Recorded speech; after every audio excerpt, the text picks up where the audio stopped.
Nagbibigay ng tensyon sa simpleng dinner, magkakaroon ng hindi inaasahang pag-uusap at emosyon na magbubukas ng bagong koneksyon at tanong, magsisimula. Ang bawat tagpo sa isang interaksyon, lilipat sa emosyonal na usapan, at magtatapos sa mga tanong at desisyon, damdamin ng pag-aalala, pagkabigo, at pananabik ay malalantad, nagpapakita ng nuances ng relasyon.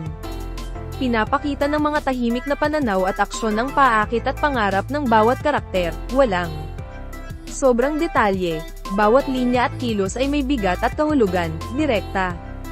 At may malasakit, gamit ang kasalukuyang boses ng pagkilos upang maramdaman ng audience ang eksena.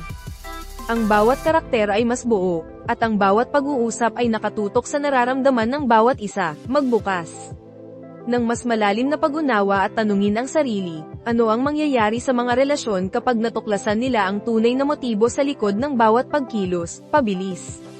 Nang pabilis ang mga pangyayari, mula sa dinner hanggang sa seryosong usapan at desisyon, naghahanda para sa mga susunod na kaganapan na magpapabago sa dynamics ng bawat karakter.